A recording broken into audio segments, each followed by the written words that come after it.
Coucou les amis, j'espère que vous allez bien. Je vous retrouve aujourd'hui pour vous faire ma routine teint de l'été, donc qui est matifiante, tout ça. Bien entendu, j'ai tenu compte des peaux mixtes et des peaux grasses. Avant de commencer la vidéo, je voulais vous parler de la nouvelle gamme que j'ai testée hier, donc qui est la Fructis de Garnier Nutri-Beurre. Vous avez été hyper nombreuses à me dire ouais, tes boucles sont super définies, tout ça. Donc je vous montre à la fin de la vidéo comment j'ai fait pour entretenir mon wash and go. Et également, je voulais vous dire qu'il y a un concours disponible sur Instagram pour que l'une d'entre vous, ou l'un d'entre vous, voilà, tant qu'on a des cheveux ça marche, l'un d'entre vous peut remporter du coup le duo shampoing masque, qui est un masque 3 en 1, ce que je trouve vraiment génial parce que du coup tu peux faire masque, leave-in et entretien de leave-in. Non seulement en testant j'ai trouvé la gamme géniale, mais en plus je trouve que c'est vraiment un gain d'espace parce que tu peux tout faire en même temps et même quand tu pars en vacances, tu vois, tu sais que quand tu as les deux, tu fais absolument tout avec. Tu peux te laver les cheveux, tu peux prendre soin de tes cheveux, laisser poser le masque, ben justement en tant que masque, tu peux l'utiliser en tant que leave-in, donc soin sans rinçage, tu peux entretenir ton wash and go avec.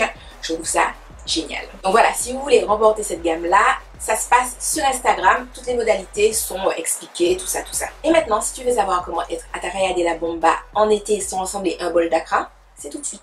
Première chose très importante, c'est avoir une base. Ça commence par l'hydratation de la peau. Donc je sais que souvent les personnes qui ont les peaux mixtes ou grasses se disent qu'elles ne vont pas mettre de crème, mais ça reste hyper important parce qu'en fait il faut savoir que quand vous n'hydratez pas votre peau, elle se sent agressée et comme elle se sent agressée, elle produit encore plus de sébum. Donc c'est vraiment pas quelque chose que vous avez envie de faire. Après vous prenez simplement une crème qui est adaptée à votre type de peau. Vous avez une peau normale, crème peau normale. Vous avez une peau mixte, crème peau mixte.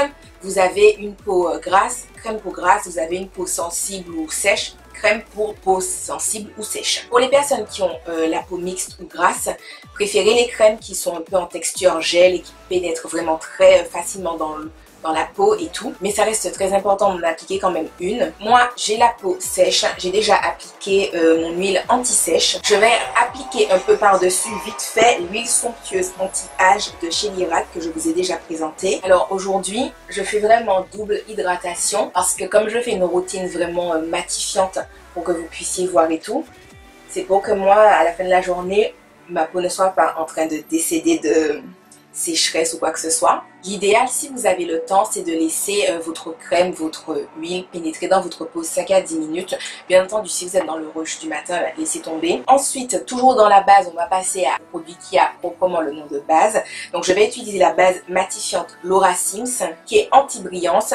Et donc, on nous dit qu'elle tonifie, hydrate la peau. Alors, je vais en appliquer uniquement sur ma zone T. Et bien entendu, si vous avez une peau qui est grasse de partout, voilà, vous en appliquez partout. Si vous avez la peau mixte, vous appliquez où vous avez l'habitude d'avoir des brillances. On va passer maintenant au maquillage du teint. Je vais appliquer le fond de teint unifiant Perfect Cover de Laura Sims. Donc je l'ai dans la teinte 01 caramel. Je vais mettre relativement une pompe sur mon visage. Je trouve que c'est une pompe qui est généreuse. Bien entendu, si vous voulez plus de couvrance, vous pouvez en mettre d'autres. C'est vraiment un fond de teint qui a une couvrance modulable. Je viens prendre un pinceau comme ça, donc qui est un pinceau sans marque, mais que je trouve génial pour appliquer le fond de teint.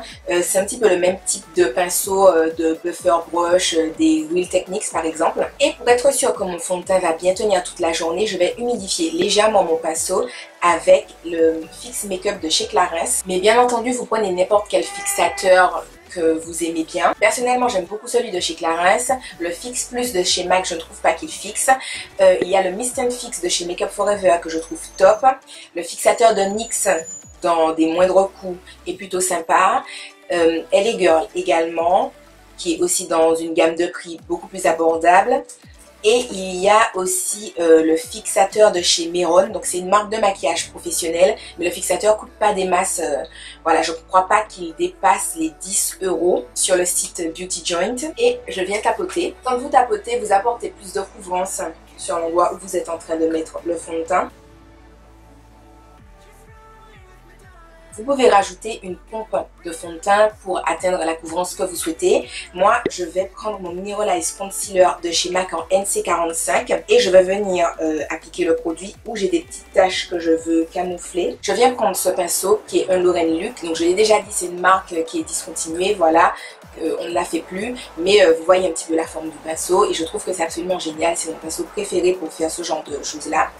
Et je viens tapoter en fait où j'ai appliqué du coup l'anti-cerne, mais qui me sert de correcteur. Et je tapote, comme vous pouvez voir, au même endroit pour être sûr que c'est à l'endroit où j'ai placé le produit que je camoufle bien la tâche. Parce que du coup en fait, quand vous déplacez le pinceau, certes ça apporte plus de couvrance, mais ça diffuse un peu le produit, comme ce qu'on a fait pour le fond de teint. Là, concernant le correcteur, je tapote, mais au même endroit, puisque je veux que ça soit à cet endroit-là précis qu'il y ait vraiment plus de couvrance. Ensuite, pour continuer mon teint, je vais appliquer le concealer Radiant Creamy de chez NARS dans la teinte Biscuit, donc Medium Dark 1. Je l'applique à l'endroit où la cerne est beaucoup plus bleutée et tout. Et comme du coup c'est pas un look de soirée que je fais, j'ai pas réellement besoin que l'anti-cerne soit aussi clair pour apporter autant de lumière. Du coup ce que je fais, c'est que je reprends mon Mineralize Concealer de chez MAC en teinte NC45 et je viens en appliquer un peu. Du coup en termes de rendu, ça me donne une couleur qui est intermédiaire. Donc je sais, vous allez me dire, Soline, pourquoi tu n'achètes simplement pas un concealer de NARS avec une teinte au-dessus? Simplement parce qu'en fait, je trouve que le concealer de chez MAC, il a vraiment un rendu assez mat et j'ai le contour de l'œil qui est quand même assez sec. Et le Mineralize Concealer de chez MAC, il a un côté vraiment très hydratant. Donc en mélangeant les deux, je trouve que j'ai vraiment le meilleur des deux. Vous voyez, j'ai quand même un petit peu d'hydratation qui vient du concealer de chez MAC, mais en même temps, j'ai quand même la matité et la tenue genre hyper top du concealer de chez NARS.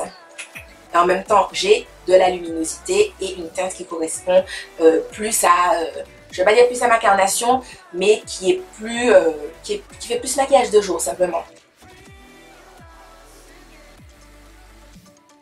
Mais vous voyez comment c'est top? Ça apporte de la luminosité, mais vraiment juste ce qu'il faut. C'est-à-dire que c'est lumineux, mais c'est pas non plus genre voilà de la luminosité, je vais me faire un smoky ou je vais me faire the make-up de night, tu vois. Personnellement, je considère qu'en journée, j'ai assez de lumière, ça me va. Et puis ce qui reste sur le pinceau, je réapplique toujours vite fait sur la paupière. C'est vraiment histoire de. Ensuite, pour venir fixer mon dessous de l'œil, je vais utiliser ma Banana Powder de chez Ben Nye. Alors personnellement, je préfère la Banana Powder à la Sacha, parce que je trouve que la Sacha est vraiment beaucoup plus jaune-orange façon et du coup je trouve que ça se voit plus sur ma carnation, donc peut-être qu'en étant bronzée je préférerais la Sacha, mais pour le coup je préfère la Banana. Vous savez déjà, moi pas de béquine.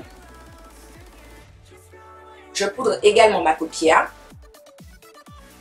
Je vais ensuite poudrer ma zone T avec ma Banana Powder pour assurer vraiment une matité tout au long de la journée. Alors j'aime aussi poudrer avec ma Banana Powder où j'ai appliqué le correcteur pour les petites taches qui étaient isolées. Parce que du coup, je trouve que ça assure que le correcteur en fait ne bouge pas tout au long de la journée. Et ensuite, quand c'est fait, je viens prendre donc la Sublime Powder de Laura Sims dans la teinte 01. Mais vous pouvez prendre une poudre qui est matifiante. Personnellement, je trouve celle-là assez matifiante, mais c'est pas spécifié dessus, genre sucre matifiant, machin, non. Par exemple, Black Up a fait une poudre matifiante qui est plutôt sympa, qui est matifiante. Donc je prends mon pinceau, je mets un petit peu de produit. Je tape et je viens vraiment passer vite fait. Je n'en mets pas 3 tonnes. Alors je fais avec vous vite fait la fin de mon make-up. Donc pour le contour, je vais utiliser ma teinte de contour de ma palette S Cosmetics avec le pinceau 512 Julicius. Ensuite, je viens estomper mes contours avec ma poudre Bronze Goddess de chez Estée Lauder que je surkiffe comme vous le savez. Pinceau Diofibre acheté sur Light in the Box. Alors ces temps-ci, j'ai 2 coups de cœur d'highlight. J'ai cette palette d'highlight S Cosmetics dont je vous ai déjà parlé. Et j'ai également l'highlight Chocolate Cherry de Kylie Cosmetics que je trouve super sympa. Donc aujourd'hui je vais utiliser le Kylie avec un pinceau M438 de chez Morphe. Je ne sais pas ce que vous en pensez, mais je le trouve super beau. Ensuite, pour une touche de lumière au coin de l'œil et également sur l'arc de Cupidon, je vais prendre un pinceau Sigma E30, donc c'est juste un pinceau crayon. Et je vais venir utiliser l'highlight de ma palette S Cosmetics qui fait en fait highlight, contour, bronzer comme vous pouvez voir.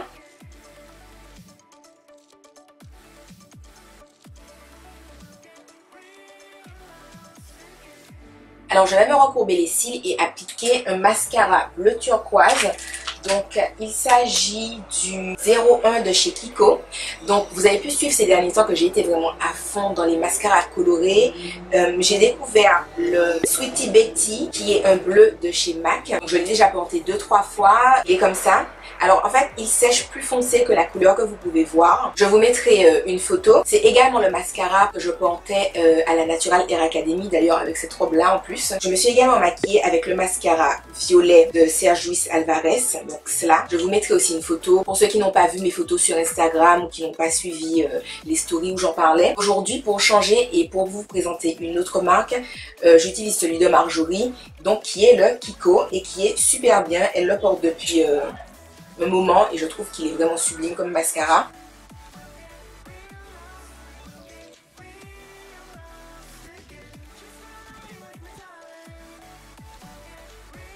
Vu que les yeux sont déjà assez colorés, je vais faire une bouche assez nude. Donc je vais commencer par un mat de chez MAC qui est le Strip Me Down. Et par-dessus, je vais utiliser le Sunlight Nude de chez Estée Lauder qui fait partie de la collection Bronze Goddess. Je surkiffe ces collections-là. J'ai le parfum, j'ai le bronzer, j'ai acheté le rouge à lèvres nude et j'ai également acheté le highlight mais que j'ai pas encore testé. En fait, ça me fait juste un nude qui est irisé. C'est pour ça que je rajoute celui-là par-dessus. Et du coup, pour achever mon make-up, je me rebalance encore un petit coup de fixateur. Donc là, toujours celui de chez Clarins pour moi. Je laisse sécher et voilà. Comme je vous l'ai dit hier, j'ai testé une nouvelle gamme capillaire. Donc c'est la gamme Garnier Fructis Nutri Beurre. Donc beurre de karité, huile d'amande, macadamia, jojoba pour les cheveux très secs et frisés. Je trouve qu'il nettoie super bien le cheveu et qu'il est très nourrissant. Ça m'a pas laissé une sensation de cheveux secs quand j'ai rincé, mes cheveux étaient tout doux. Et il y a le masque 3 en 1 en fait, qui est sans parabènes. Et donc en fait, en tant que masque, tu peux le laisser poser 3 minutes, mais tu peux également l'utiliser en tant que leave-in et en tant que genre retouche. Donc c'est exactement ce que je fais. Je l'ai utilisé hier en tant que masque et également en tant que leave-in. Et aujourd'hui, je vais l'utiliser pour mes retouches. Comme vous savez, moi, c'est toujours mes petits chichis que je retouche. Donc c'est ce que je vais faire. Je trouve qu'il sent bon, mais il me rappelle, je sais pas pourquoi, une odeur de mangue. Alors qu'il n'y en a pas, mais je sais pas. Bref. Et donc sur mes petits chichis. Et j'en mets également derrière. Alors je ne mets pas d'huile sur mes pointes parce que j'en ai déjà mis hier et que je trouve que c'est pas nécessaire. Mes cheveux sont très bien nourris et tout. Et voilà, donc vous pouvez voir le résultat. Je trouve que mes boucles sont vraiment super bien définies. Franchement, mes cheveux bougent bien. Les boucles sont définies. Enfin, j'aime énormément. Mes cheveux sont super doux. Et donc, comme je vous l'ai dit dans l'intro de la vidéo, si ça vous dit de remporter du coup ce duo, donc de shampoing après shampoing pour pouvoir tester, toutes les modalités du concours sont sur Instagram. Donc voilà les amis, j'espère que la vidéo vous aura plu. Je vous fais de gros bisous et je vous dis à la prochaine dans une autre vidéo. Bye bye!